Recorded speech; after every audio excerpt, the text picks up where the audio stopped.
Bom, boa tarde a todos e a todas. Boa tarde, Alexandre. Boa tarde, professor. Para nós é um prazer gigante, né, estar tendo essa oportunidade de estar conversando com a universidade, né, participando de um projeto de extensão aí, onde a gente acredita que o que a gente faz precisa ser sistematizado, precisa ser publicizado para que motive mais pessoas, principalmente quem está na academia, né? Eu me lembro que estive aí na UFRJ e foi uma questão que eu coloquei, que muitas vezes as pessoas têm a oportunidade de estar na universidade, mas não vai para o território compartilhar aquele conhecimento, então, e a gente precisa para poder evoluir, né? Que as pessoas adquiram conhecimento e tragam para o território, tragam para a gente aqui, porque principalmente nós que não tivemos acesso a esse espaço riquíssimo, né, de conhecimento, de troca, mas e possa inspirar também os nossos que estão aqui a alcançar também, ter acesso, né? Então, para nós é muito importante, né? O Pedala Queimados, ele, assim, falando do Pedala Queimados, passa um pouco pela minha história, né, de vida. Eu me chamo Carlos Leandro, hoje eu tenho 41 anos, sou de Queimados, né, moro em Queimados desde que eu me identifico por pessoa, por gente, e pelas dificuldades da vida, né, que eu tive ao longo da minha infância, adolescência, juventude, eu tive alguns momentos assim que era muito solto, mas eu sempre tive uma centralidade, eu sempre tive alguns objetivos que eu pretendia alcançar, que eu sonhava, mas não sabia como nem por onde seguir para chegar até eles, né?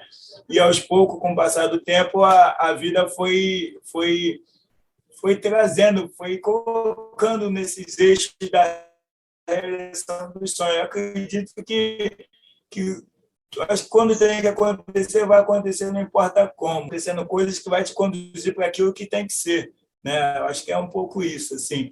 Eu, com 12 anos de idade, eu estava na primeira série primária, né, do ensino básico, né?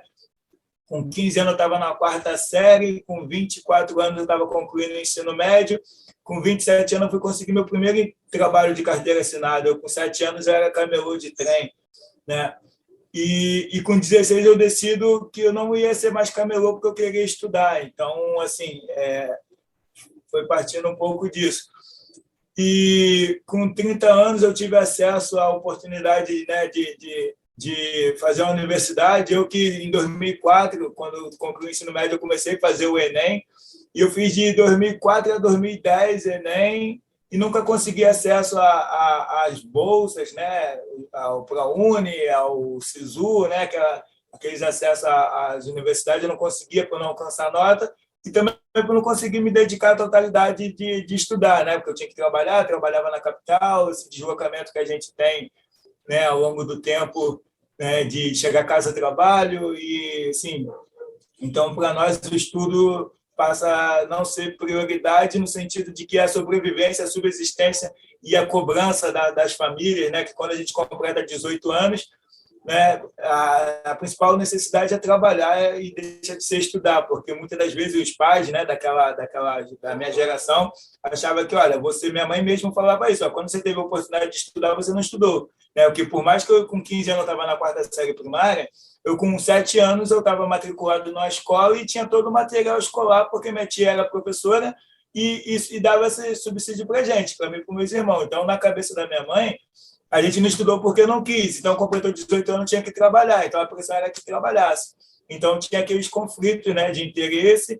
E aí eu fui, né, resistindo, né, com algumas dificuldades e consegui ter acesso. E aí as oportunidades ela vai surgindo mediante o que você vai buscando também, vai aparecendo pessoas parecem que vai vendo o seu interesse e vai te dando, abrindo caminho, né, tirando os espinhos, né, para que você passe sem se danificar tanto, né? Então tive a oportunidade de trabalhar numa escola que eu estudei no ensino médio, né, e ali a escola, eu fui responsável por cuidar do refeitório daquela unidade e observando que os alunos, né, descartavam muita comida, né, descartavam muita comida, e dentro desse recipiente que eles descartavam comida, eles também descartavam resíduo sólido, né, tipo garrafa, PET, saco de biscoito.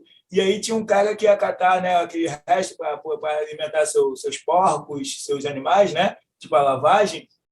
Ele tinha que meter a mão dentro daquele recipiente para tirar os resíduos sólidos, né? E aquilo aí eu achava aquilo muito insalubre, né? Que eu que já cuidava daquilo, achava insalubre meter a mão, às vezes com precariedade de EPIs, né? Imagina o cara aqui, né?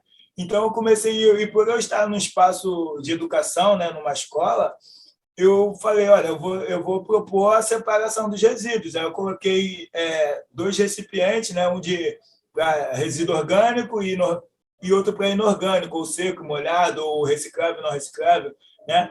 E comecei a bater na porta da sala, conversar com alguns professores para que eles orientassem o aluno, que quando chegasse no refeitório, se fosse descartar o resto de alimento, descartasse, né, o resto de comida nenhum e o resíduo seco em outro, né? Então, comecei a fazer aquilo. E eu fui na Secretaria de Meio Ambiente do município para tentar conseguir aquelas latas coloridas, né, da reciclagem, né? E aí uma pessoa, né, a Márcia Marques, ela falou, olha, você não precisa de 10 latões coloridos para fazer a coleta seletiva, 2 é suficiente, né? Porque já era uma ideia que, na época, o INEA, né, que estava discutindo o Programa Estadual de Coleta Seletiva e já trazia essa visão, né, do resíduo seco, do resíduo úmido, né, do orgânico e inorgânico, por conta de... Aí ela me explicou, né, que se tiver, por exemplo, uma caixa de Tetra Pak, por exemplo, você tem aí o latão amarelo, que é o metal, você tem o vermelho, plástico, o azul, papel, e o verde, vidro, sei lá, ou metal, né? Que seja, você pega um Tetra Pak e você coloca onde? Se ele contém os quatro elementos, pelo menos, né? Então, e até porque a proposta ali era separar os resíduos, né, dentro da Política Nacional de Resíduos Sólidos, separar os resíduos e doar para a cooperativa de catador, que já tinha uma especialidade de fazer essa separação, já teria que fazer, né, lá mesmo. Então, e economização de recursos também. E me convidou para poder estar no espaço aqui em Queimadas, no teatro, onde o INEA, né, iria fazer uma palestra, uma conversa com o município, com a prefeitura e com alguns setores da cidade sobre a implementação do Programa Estadual de Coleta Seletiva. Aí eu fui para esse encontro e lá essa menina, a Márcia Marques, ela me apresenta para a gerente de educação ambiental do INEA, fala que o que eles estavam propondo enquanto política pública de Estado, eu já vinha fazendo naquela escola, enquanto trabalhador. Aí a gerente vai aquela coisa, né, do elogio bacana, e pergunta para mim, por que você não faz gestão ambiental? Isso em 2010. Eu falo assim, olha, dona, eu não sei que curso é esse, não conheço, eu estou desde 2004 tentando acessar a universidade, até hoje não consegui, não tenho condição de pagar, mas se um dia eu conseguir, eu vou pesquisar e vou fazer, né? E aí chega em 2010, eu faço o Enem, em 2011 eu consigo uma nota razoável, onde a Castelo Branco me oferece uma bolsa de 50% em qualquer curso da unidade. Entre os cursos da unidade tinha um curso de gestão ambiental, e aí eu lembro do que a gerente lá, a Paulita, tinha sugerido no ano passado, e eu, questão de preço, custo, aí eu falei, pô, é isso que eu vou fazer. Aí peguei, aceitei e comecei em 2011 a cursar gestão ambiental. E ali foi o divisor de água da minha vida, né? Aí eu começo a estudar em Realengo, e quando eu termino o primeiro período, eu entro em contato com a Polita, lá do INEA, né, que ela era do INEA, e falo, olha, dona Polita, eu estou fazendo gestão ambiental. Ela, pô, que maneiro, tal, não sei o quê. Olha, eu não tenho aqui nenhuma vaga para você hoje, até porque a que eu tenho é não remunerada e você precisa de remuneração. Então, não faz sentido eu te contratar para você trabalhar aqui ou ser estagiário aqui sem remuneração. Se um dia eu tiver a oportunidade, eu te chamo. E não deu outra. E quando cheguei em janeiro de 2012, ela pega e fala, Carlos, olha, eu tenho uma vaga de estágio aqui, é remunerado, tem uma bolsa razoável e eu quero te contratar. E aí eu comecei a ter a oportunidade. Eu fui trabalhar na Gerência de Educação Ambiental do INEA, no Programa Estadual de Coleta Seletiva, onde eu tive uma bolsa auxílio, tive conhecimento, né, com várias pessoas da área ambiental, do órgão do Estado, onde minha vida começou a mudar, entendeu? E, bom, é isso, assim, é um pouco de mim. Quando chega em 2014, eu, ainda enquanto estagiário do INEA, a gente fica 3 meses sem receber salário e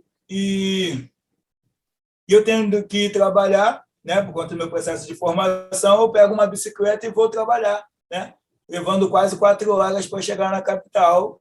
E lá no INEA, na época, tinha um bicicletário, tem vestiário, então eu chegava lá todo suado, botava minha roupa de trabalho na bolsa, tomava um banho e ia trabalhar, deixava a bicicleta lá, arrumava um trocado lá com a galera, lá com os colegas, e voltava de trem. Até que eu comecei a ir e voltar, né, de bike, e entender que eu não precisava ficar refém do transporte público, caso eu precisasse me locomover, que a bicicleta poderia me levar para qualquer canto, né? Caso eu tivesse, né, disponibilidade, né, resistência e tudo. E ali eu conheço o Ricardo Martins, que é acho que muita gente conhece, né, o Ricardo, que tinha acabado de retornar de uma viagem pela América, né, durante 4 anos, e ele, sentado na outra gerência, ele era da Agenda 21, né, do núcleo de Agenda 21, e eu ficava ouvindo ele falar com o pessoal da gerência dele lá, falo que sobre a viagem. Aí tem uma hora eu olho por cima da baia e falo assim, pô, esse cara é maluco, ele tá falando que pedalou pela América do Sul. Ele, pô, eu pedalei mesmo, cara. Eu falei, pô, tá doido? Ele fala assim, olha, toma aqui, ó, lê esse livro aqui. Vai me dar um volume do livro dele, eu começo a ler o Roda América e falo, quando eu termino, eu falo assim, cara, se tu foi para a América do Sul em 4 anos, eu posso ir daqui a São Paulo, né? E aí, quando chega em janeiro de 2015, meu irmão vem para cá, meu irmão mora na cidade de Tiradentes, e eu falo o seguinte, ele faz aniversário dia 28 de março, aí eu falo para ele o seguinte, olha, eu vou para teu aniversário de 40 anos e eu vou de bicicleta. Aí quem fica zoando, quem é zoado sou eu, né? Ah, tu vai de bicicleta para São Paulo, tá louco? Não vai nada. Eu falo, pô. E começo a preparar, né, a treinar, fazer várias... E aí eu vou todos os dias para o trabalho, até que chega no dia 16 de março, eu saio para pedalar do Rio a São Paulo e chego lá com 6 dias, 5 a 6 dias, mais ou menos, e vou para o aniversário dele. E aí, mais ainda, eu vejo que a bicicleta pode me levar para qualquer canto, né? E quando chega em 2016, um ano após o rompimento da barragem de Fundão em Mariana, enquanto eu já formado, né, que eu me formei, eu concluí meu curso, né, meu curso ele foi uma graduação tecnológica que você pode concluir no mínimo em 2 anos, né, pelo menos 2 anos, eu com 50% de desconto eu fui concluir em 5, né, por conta da dificuldade de pagar, ainda com 50% de desconto eu tive dificuldade de pagar. Então, com o rompimento da barragem de Fundão, eu, enquanto gestor ambiental, despertou interesse em conhecer um pouco aquela relação, se existia uma relação de conflitos ali, né? Porque as pessoas falavam, a mídia falava a tragédia de Mariana, falava enquanto tragédia, e colocava Mariana, né? E aí eu pego com algumas pessoas, começo a pensar um projeto chamado Carlos Green Bike na Rota do Rio Doce, né? Que aí foi onde foi criado esse pseudo, né? Esse apelido que eu uso até hoje de Carlos Green Bike, que é a junção do gestor ambiental, né? O interesse pelas questões ambientais e a mobilidade urbana, né? Por bicicleta. Então, o Green Bike, né? Surgiu naquele período. E aí eu planejo, com um ano do rompimento da barragem, no dia 5 de novembro, sair para lá, para poder entender como estavam aquelas pessoas afetadas pelo rompimento da barragem um ano depois, né? Então, o objetivo do Carros de Green Bike na Rota do Rio Doce era entender os conflitos socioambientais que envolvem os atores lesados pelo maior crime ambiental da história do Brasil, divulgar o cicloturismo, porque, para nós, aqui da Baixada Fluminense, falar em cicloturismo é maluquice, né? Tipo assim, eu falo que eu sofria muito isso, né? Ah, foi para São Paulo, é maluco. Mas, assim, acho que para muita gente o cicloturismo é uma coisa normal, bacana, é um modo de viagem. Mas para nós aqui é pouco conhecido. Então, quando eu saio daqui, né, aí ao invés de eu sair no dia 5 de novembro, né, eu saio 1º de dezembro, por conta de alguns ajustes, né, que eu tinha que ter e tal. E aí eu pego o ônibus na rodoviária Novo Rio, aí eu mostro ali que a bicicleta poderia embarcar no ônibus, qualquer pessoa pode embarcar no ônibus, a bicicleta enquanto bagagem, sem precisar pagar adicional, né? Então eu já mostro aquilo, desembarco na rodoviária de Belo Horizonte, né? Mostro um pouco da cidade, né? Na perspectiva do turismo. E aí eu começo os trabalhos lá. Eu vou na Assembleia Legislativa de Minas Gerais conversar com a comissão de barragem lá da Assembleia, né? Para entender qual foi, o que eles pensaram, qual foi, o que eles concluíram daquela coisa. Eu ouvi, né, os legisladores, os deputados lá, e de lá eu vou para Ouro Preto, converso lá com a cidade, que é a primeira cidade assim impactada pela barragem, né, que é a questão do turismo, que apesar de não ter sido impactada diretamente pela lama, mas foi impactada com relação ao turismo, né? Então fui para lá para poder conversar com essas pessoas, e daí eu desço para Mariana, né? E quando eu chego em Mariana, eu tenho uma surpresa gigante, porque quando eu falava em Mariana, parecia que a lama estava dentro da cidade. Você botou o pé na cidade, você ia se afundar na lama. E não era isso, né? Então, assim, uma coisa que eu comecei a trazer ali era que a cidade continuava meio que intacta, estava afetada diretamente pela economia, pela falta de trabalho, né, pela um monte de coisas, mas a lama não estava no centro da cidade. Bento Rodrigues, que foi o primeiro distrito afetado pela lama, estava a 30 quilômetros lá do centro da cidade. Então, a tragédia de Mariana fazia com que muitas pessoas que iam ao Ouro Preto não desciam a cidade. E Mariana tem um potencial de turismo gigante por ser a primeira capital de Minas Gerais e é forte na questão do turismo religioso e é uma cidade universitária. E naquele período, no primeiro dia que eu cheguei em Mariana, foi naquele período das ocupações das universidades, a UFOP, né, o ICSA, o Instituto de Ciências Sociais, né, de Mariana, né, que faz parte da UFOP, a Universidade Federal de Ouro Preto, eles estavam ocupados.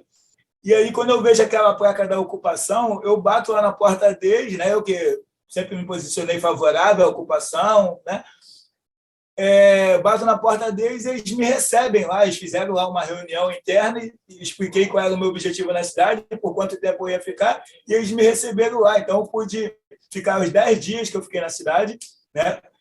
Dentro da universidade, não precisei ficar na chuva, no tempo, lá chove bastante, friagem, né? Não precisei ir almoçar no bandejão da universidade, foi muito bacana, foi uma experiência muito boa estar com aquela galera ali. Enquanto eles iam fazer a luta, né, pelos interesses deles, né, naquela época, a PEC, lutar contra a PEC da reforma da educação, eu pude ir para Bento Rodrigues, pude ir para Paracatu de Baixo, conversei com o prefeito da cidade, conversei com os atingidos direto e indiretamente, e ainda participei de 2 audiências públicas na cidade, né? E daí eu segui, né, depois que passou esse período, eu segui até a Foz do Rio Doce, né, em Regência, no Espírito Santo. E quando eu retorno para cá, para Queimados, eu começo a pensar, pô, se eu estou pedalando no Brasil, pô, as pessoas podem pedalar na minha cidade. E Queimados, naquele período, de 2009 a 2016, ele tinha um governo que defendia que a cidade estava crescendo 50 anos em 5, né? Naquela pegada lá de Kubitschek, né? Que ele trouxe naquele período, e questão de expansão de obra, né? A parceria na época com o governo do Estado, né? Aquela época que que o Estado do Rio tinha dinheiro, né? Que aí a consequência disso foi, né, esse monte de governadores enjaulados, né?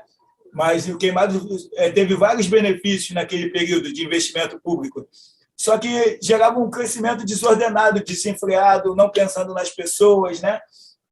E aí eu sofro um acidente na cidade de bicicleta, no Dia dos Pais, em agosto de 2016, eu sofro um acidente na cidade, né? Eu passando de bicicleta, um carro numa determinada via, ele freou bruscamente num quebra-mola que não estava sinalizado. Então, provavelmente, esse cara não era da cidade, que se ele fosse da cidade, passasse sempre, ele ia saber que ele tinha um quebra-mola. Quando ele se dá com o quebra-mola, ele freia bruscamente, aí eu vou desviar dele, bato no meio e caio e me rebento, com várias escoriações no rosto, né, inclusive dentária. E aí eu começo a pensar, que crescimento é esse? Né? Para onde a gente está indo? e a cidade estava completando 25 anos, né, de emancipação naquele período. E aí eu começo a pensar, tá, se até aquele período ali foi necessário crescer daquela forma, e mais 25 anos, será que pode crescer pensando nas pessoas, né, de forma mais sustentável, mais equilibrada? E comecei a pensar como juntar pessoas para pensar numa cidade mais sustentável, mais humana. E aí nós fizemos um seminário, né, propomos juntar um grupo de pessoas e propomos um seminário, né? Eu já estava conhecendo a Casa Fluminense, né? E aí o Ricardo já tinha ido para a África do Sul e ele me indicou a Casa Fluminense para poder me relacionar, que é uma galera muito boa. E aí propomos no dia 19 de agosto de 2016, um seminário, os desafios e perspectivas na gestão de mobilidade urbana municipal. Naquele período, nós conseguimos trazer aqui eu esqueci o nome dele, um arquiteto holandês que projetou a ciclovia da Laranjeira, ali, eu esqueci o nome dele, né? E aí nós fizemos esse debate e daí saímos com a ideia de Queimados pedalando para o futuro por uma cidade mais humana, né? E começar a pensar como que as pessoas poderiam pedalar na cidade de forma segura, saudável, né? E começamos a fazer passeio de bicicleta, fizemos, né, um que a gente chamou Carna Pedal, né? Que a ideia era aproveitar o carnaval, mas tocando marchinha, fantasiado e tal. Começamos a fazer aquilo. E aí, quando chega 2017, a gente começa a sofrer com alto índice de violência, né, na cidade. E aí eu não estava conseguindo juntar pessoas, né, porque as pessoas que se relacionam comigo estavam tendo que lutar para sobreviver, trabalhar, então estava muito sozinho. E aí tivemos que pensar como que a gente conseguiria garantir a vida das pessoas, conseguir trabalho, como que a bicicleta poderia contribuir com isso. Então, conheci, né, o projeto lá da Ameciclo, né, que é a Associação de Ciclistas da Grande Recife, que eles tinham um projeto lá o Bota para Rodar, né, que eles faziam captação de bicicleta abandonada em condomínios também na capital, e reformava a bicicleta. E aí comecei a pensar algo parecido com isso, né? E aí, quando chega em 2018, foi quando nós se conhecemos lá no Bicicultura. Só que antes disso, eu já tinha mandado um e-mail lá para Recife e eles tinham me mandado a base de projeto deles, né? A referência deles, né? E aí, quando chega em 2018, eu conheço o Daniel Valença, pessoalmente, a galera lá da Amecica, aqui no Bicicultura, e a gente pega essa estreita relação, se aproxima, troca ideia, e aí eu pego a referência deles e escrevo para o edital do Fundo Socioambiental Casa, né, que é do Casa Cidade, que foi o programa Casa Cidade, que a proposta era apoiar 150 projetos de base comunitária em 10 capitais do Brasil, né, mais ou menos 15 em cada cidade.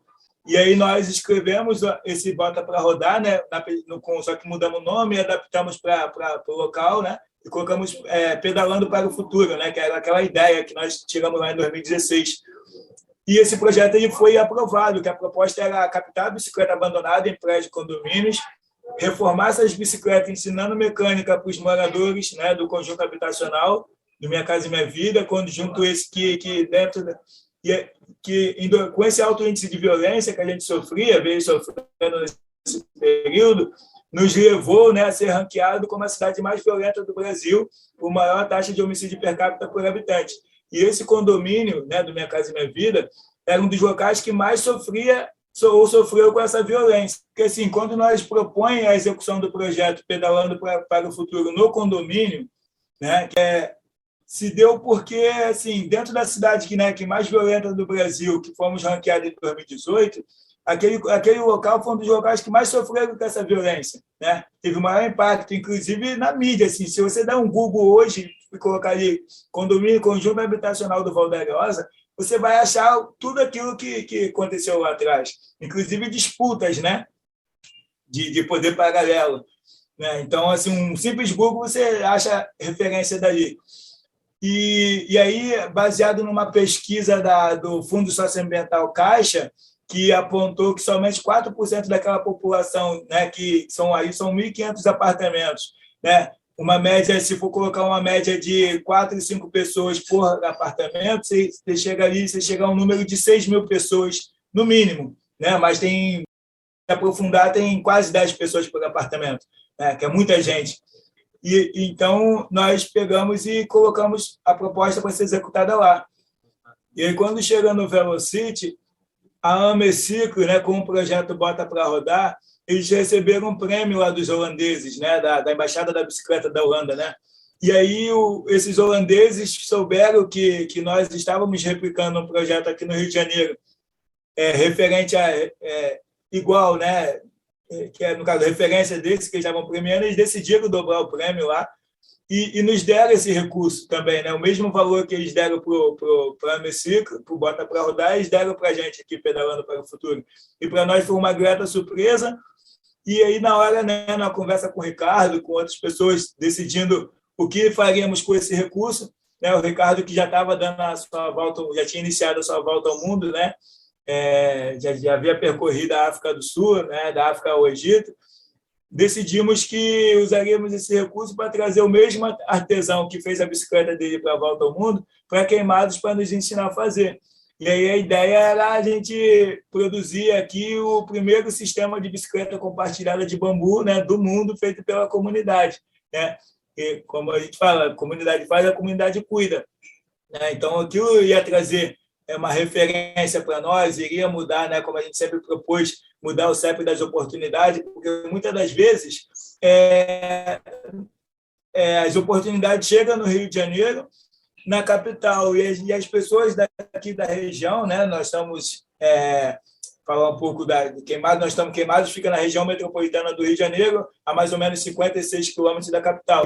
E aí nós conversamos com o Klaus, ele super tocou a proposta, e em janeiro de 2019 ele veio para Queimados e durante 10 dias fizemos esse workshop de produção de bike de bambu, onde nós convidamos pessoas, né, de Queimados, né, as pessoas de Queimados, para poder participar. E aqui teve pessoas, né, na condição, né, moradores do condomínio, adolescentes do abrigo municipal, né, pessoas que na época estavam em condição de liberdade assistida.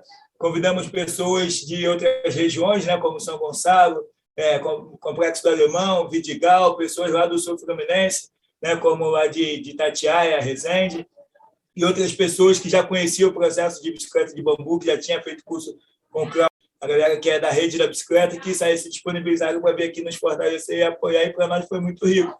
E a partir daí surgiu essa ideia, né, de produzir bicicleta, né, os espaços, acesso que foi aberto para nós a partir da bicicleta de bambu, né, a Globo News teve em Queimados aqui, gravou com a gente o link ao vivo, despertou diversos interesses das mídias, né, de diversas mídias, né, como Brasil de Fatos e outros canais de comunicação também se interessaram. E a partir daí, nossa referência mudou. Começamos a mudar a vista de Queimados, a visão da Baixada Fluminense com relação ao Rio de Janeiro e outros lugares do Brasil, né?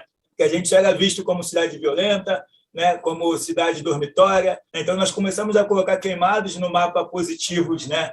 No mapa positivo do Rio de Janeiro e do Brasil, né? Então, as pessoas começaram a achar no Google, quando desse o Google sobre Queimados, mudou um pouco o perfil da pesquisa, né? Começava a achar outras coisas. Então, a nossa proposta é essa. Boa tarde, gente. Boa tarde, professor. Obrigado pelo convite. Hoje, eu me chamo Alexandre, tenho 23 anos, eu sou atualmente estudante de turismo, sou mecânico de bicicleta, sou agente comunitário, proponho ações aqui na minha comunidade. Eu comecei eu acho que eu posso dizer assim que a bicicleta me escolheu, na verdade não escolhi a bicicleta, né? Desde a minha infância, assim, eu convivo numa região que é Queimados, e no meu bairro, assim, é um bairro bastante carente, assim, minha família tem uma família que não tem tanto poder aquisitivo, e eu sempre gostei de ter a bicicleta meio que como uma forma de lazer, assim, de diversão, nunca tive uma pretensão a mais que isso. Eu aprendi a andar de bicicleta com 5 anos, assim, era um dos poucos brinquedos que tinham para se brincar, era a bicicleta, sei lá, soltar pipa, jogar bola. Então, desde muito cedo aprendi a andar de bicicleta. E por essa falta de recurso, de ter como fazer manutenção na bicicleta, eu ficava por muito tempo, às vezes com o pneu furado, e minha bicicleta ficava parada, sei lá, por meses, até ter que colar o pneu para eu conseguir andar com ela de novo. o meu irmão, ele já conseguia mexer um pouco assim, né? Eu vendo que ele conseguia mexer, eu falava, pô, isso não deve ser tão impossível de se fazer. Então, com os meus 7, 8 anos, já comecei a tentar fazer esse tipo de manutenção, de mexer, de consertar, pensando em consertar o meu brinquedo, entendeu? Porque para mim era um brinquedo aquilo ali. Tava ruim, eu falei, pô, acho que tem como consertar, acho que eu consigo, acho que eu tenho capacidade de fazer isso. E eu comecei a mexer nas bicicletas para mexer para mim, entendeu? Porque elas estavam ruins e eu comecei a consertar e, enfim. E aí, assim que eu pensei, poxa, eu preciso de um trabalho, eu preciso de um emprego, assim, como é que eu posso fazer depois, quando eu conheci meus 10, 11 anos, eu já tinha uma vontade de trabalhar, assim, por conta de a gente sabe como é, a família pobre, periférica, a gente tem que começar a pensar ações para poder ajudar a família de alguma forma, né? Eu comecei a fazer pequenos reparos, colar pneu, esticar uma corrente, lubrificar uma bicicleta, assim, isso na garagem da minha casa aqui. Meu pai já tinha ferramentas, que foi um dos meus diferencial. Por ele já ter ferramentas, ficava mais fácil para mim. Né? Eu não precisava comprar a ferramenta para ter que fazer. Eu só pedia a ele lá e ia praticando. Ele deixava assim, porque, sei lá, ele deixava eu usar. E aí eu comecei a fazer tipo de manutenção para mim, primeiramente. Depois eu comecei a abrir para parentes, meus tios, que traziam aqui, fazer pequeno reparo. E começou a aparecer outras pessoas fazendo reparo de bicicleta. E aí, num dia, apareceu o Carlos, mais ou menos de 2015, 2016. Eu já vi ele pelo bairro, assim, e também escutava muito sobre a questão que ele foi para São Paulo de bicicleta, né? Eu sempre ouvi os pessoal falando, pô, o Carlos foi lá para São Paulo de bicicleta. Eu falei, pô, esse cara acho que é meio maluco, né, da cabeça. São Paulo? E aí, um dia ele veio aqui, quando ele veio, eu falei, pô, tu foi para São Paulo, né? Já toquei logo nesse assunto lá. Pô, tu foi para São Paulo? Ele, pô, fui. E eu lembro que ele tava com uma Monarch 10, eu acho, uma Tala 10, né? Aquela bicicleta que tem um pneu fininho assim, eu já fiquei todo bobo, porque a bicicleta que eu mexi aqui era das mais básicas possível. E essa bicicleta já era um pouco melhor, assim. Apesar de ser uma bicicleta antiga, era um pouco melhor e difícil de ver, assim, no bairro. Eu fiquei todo bobo. Ele, pô, cola o pneu para mim. Aí eu fui, colei o pneu para ele. E a partir disso a gente começou a trocar ideia, assim, em 2016, mais ou menos, né? 2015, por aí. Eu ainda trabalhava na oficina aqui, na garagem da minha casa. E aí foi daí que a gente começou a conversar. Eu acho que nessa época eu estava iniciando Pedala Queimados, né? Já iniciava com algumas ações, mas Pedala Queimados estava iniciando. Enquanto coletivos, né? Assim, a gente já, enquanto ideia, né? Pedala Queimados formalmente nasceu em 2019, mas a gente já tinha essa ideia. E aí eu comecei a conversar com ele, tipo, batia papo aqui, às vezes ele aparecer aqui, tipo, colava pneu. E ele começou como um cliente meu, assim, depois ele foi se tornando meu amigo.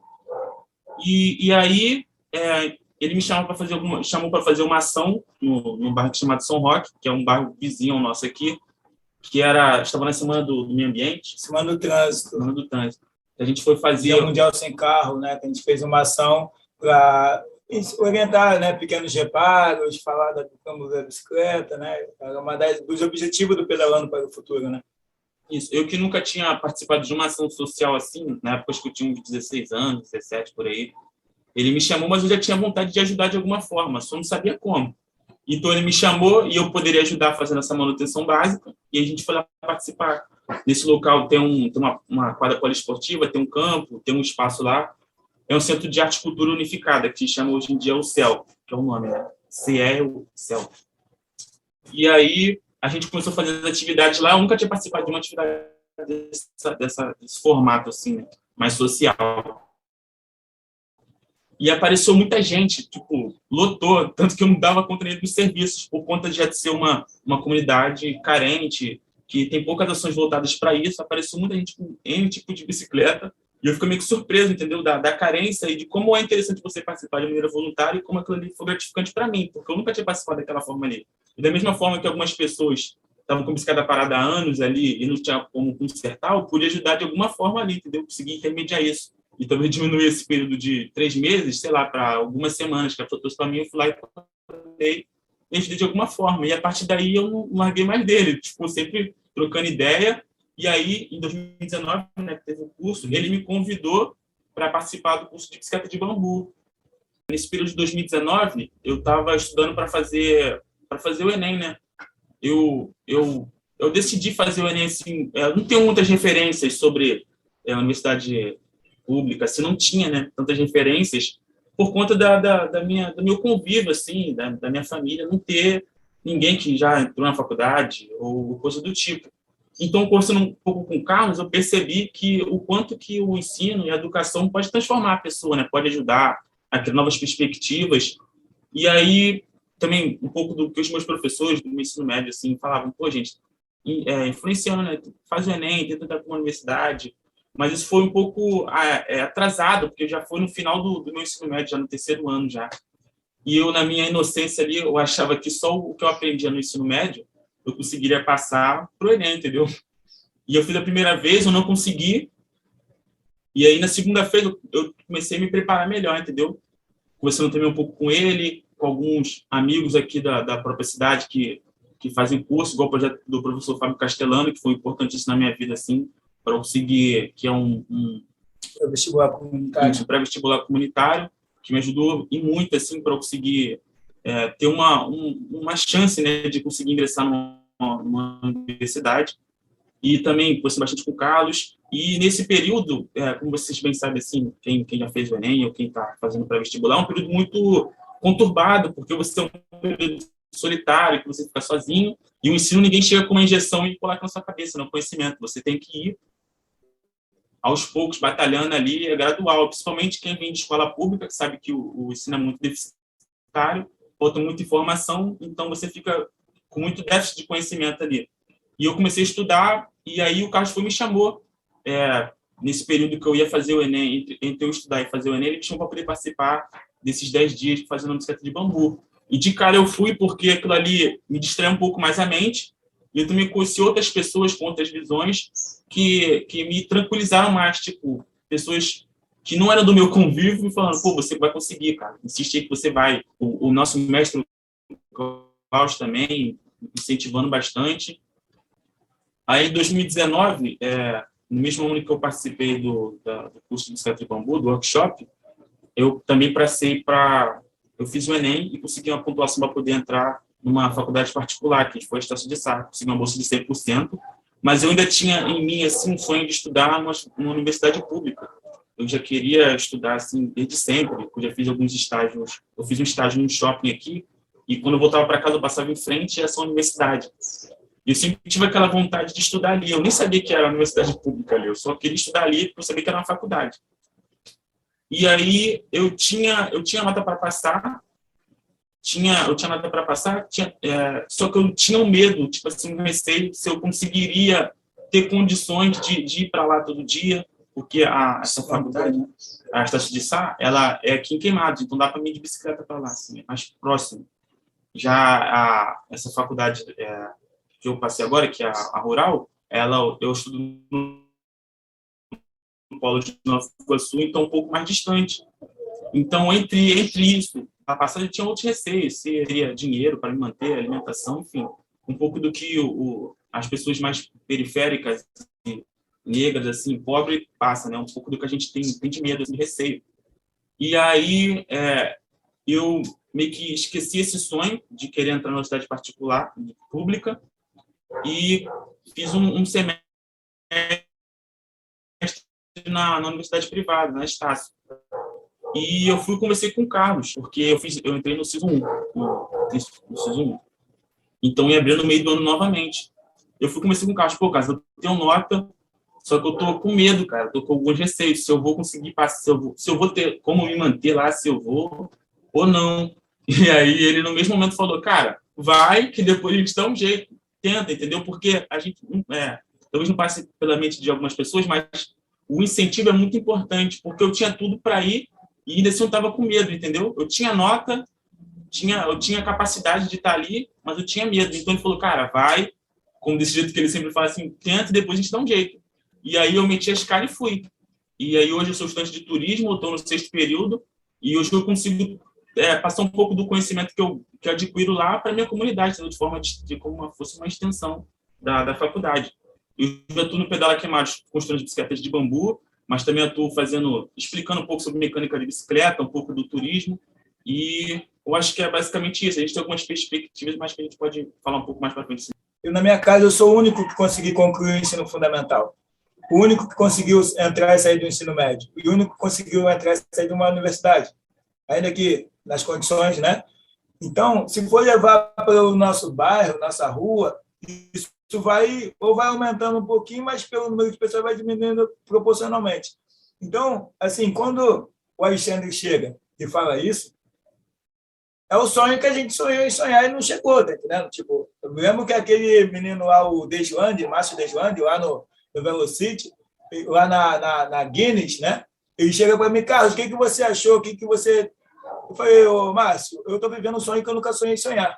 Né? No caso, está lá no outro lado do continente, que a gente sabia nos livros, né? Então, assim, ele teve a chance de conseguir o que eu não consegui, mas não por isso me incentivar que ele fosse. Então, assim, ele hoje me representa lá na universidade. E a partir dele, ele ser o primeiro jovem preto da nossa rua, do nosso bairro numa universidade, ele passa a ser referência para os outros que estão vindo aí, né? Se espera nele. Então, é fundamental isso. Agora, como que vai se dar? Porque, assim, não é só chegar na universidade, né? Como é que se mantém aí durante os períodos e como é que depois também, né? Como é que chega, difícil chegar, difícil se manter e difícil depois para sair. Vou pensar para nós.